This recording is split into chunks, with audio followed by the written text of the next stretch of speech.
Now, as part of the evaluation of the fetal genitourinary system, it's important to look at the urinary bladder. First, to make sure that it's present. Absence of the urinary bladder would suggest absent renal functions such as bilateral renal agenesis, bilateral multicystic dysplastic kidneys, or autosomal recessive polycystic kidney disease. We also want to look at its size because marked enlargement should raise concern for posterior urethral valves or prune belly syndrome.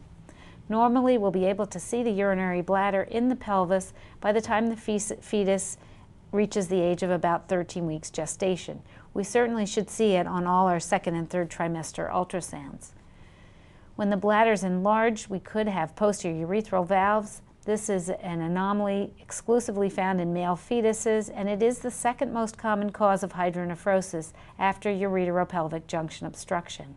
Posterior urethral valves prevent the flow of kidney from the bladder to the amniotic space, and thus the urine backs up into the kidneys through the ureters. So the typical ultrasound findings are oligohydramnios because the fetus is unable to urinate, dilated bladder and posterior urethra, and dilated ureters and dilated kidneys. Now, sometimes the urine leaks from the kidney into the peritoneal cavity, and then you'll have urine ascites. This is the typical appearance of posterior urethral valves.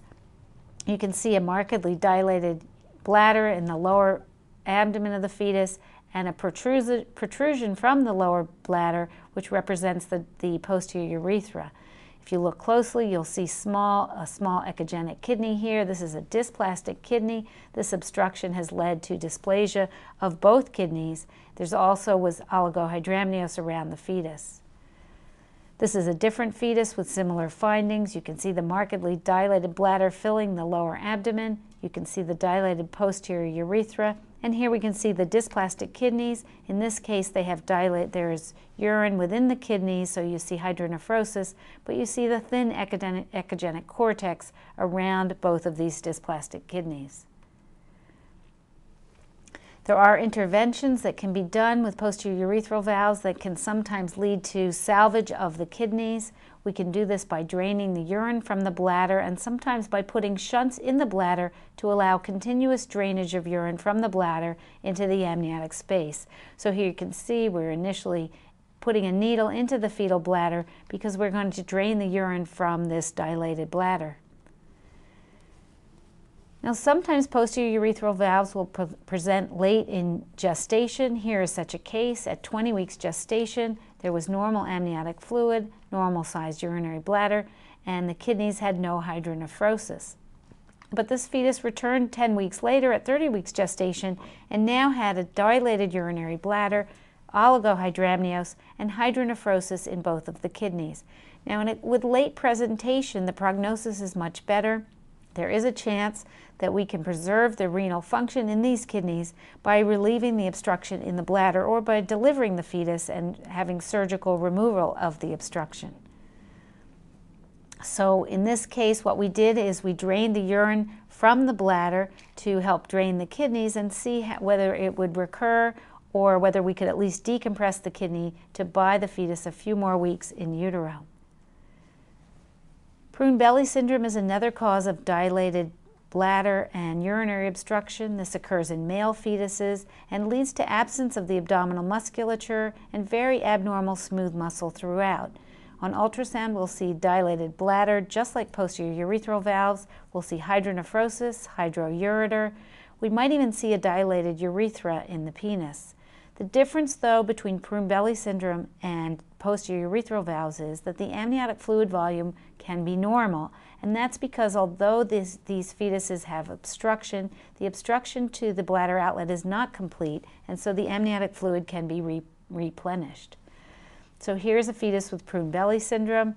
You can see the kidneys are markedly dilated. They both have mildly echogenic cortex. You can see the bladder is very large with a very large dilated posterior urethra, but there was still amniotic fluid around this fetus. This is a view of the penis of the fetus. Notice that there is urine filling the penile urethra, as we can see it here. As with the posterior urethral valves, we do want to confirm that the renal function is preserved in these fetuses, so we pass a needle into the urinary bladder and drain the fluid to assess the electrolytes. Here you can see after drainage that the penile urethra has collapsed. It still has fluid in it, but nowhere near as much as prior to our drainage. Now, bladder exstrophy is an unusual anomaly where there is an opening in the lower part of the abdomen and the bladder is exposed to the amniotic cavity. It may be everted or exteriorized. This kind of anomaly is associated with other genitourinary anomalies.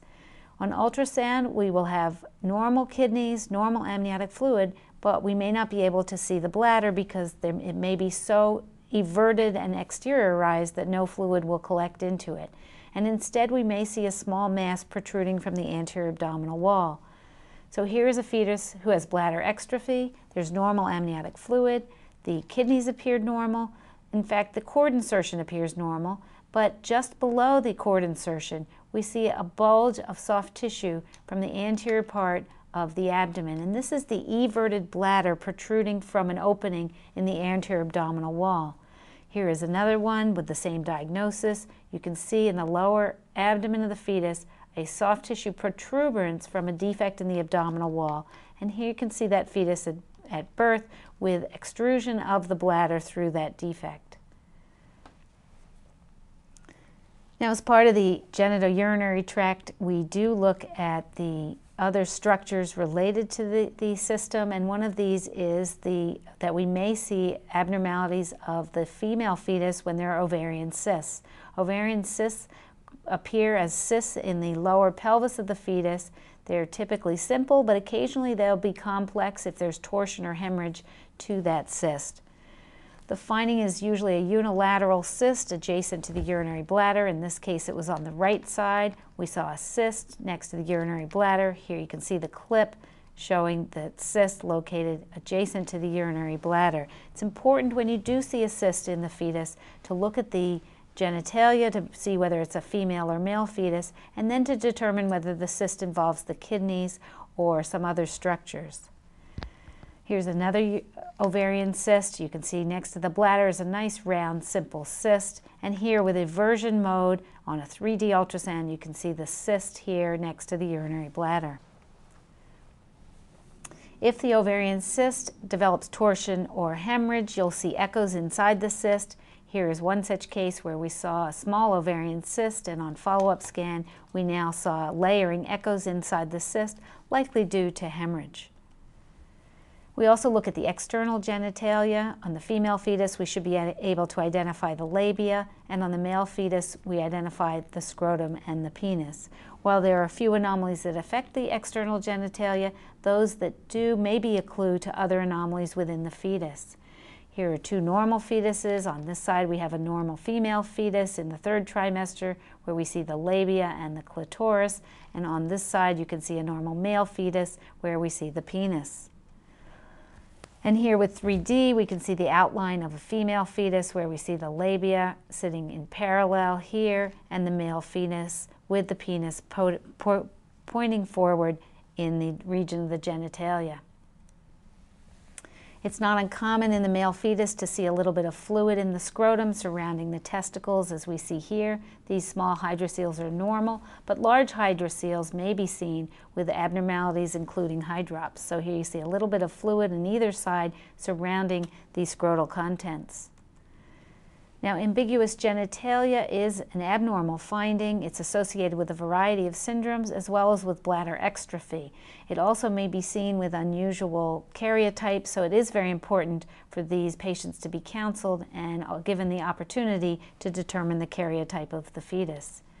So here we see a fetus with ambiguous genitalia. This one did prove to be a male fetus, and the fetus had exstrophy.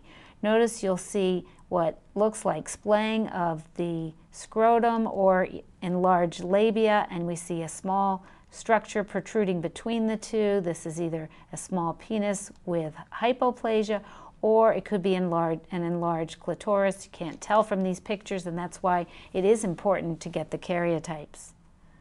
And here's another case of ambiguous genitalia. This was also a male fetus at 23 weeks. You can see that the scrotum is splayed to either side and the penis points downward instead of in its usual location above the fused scrotum. Here on the other 3D picture, again, you can see the splayed scrotum with the penis in an inferior location pointing downward. So I've given you a run through the important structures to be evaluated in the genitourinary system and a clue as to what abnormalities you might be able to find and detect when you do your second and third trimester ultrasounds. Thank you.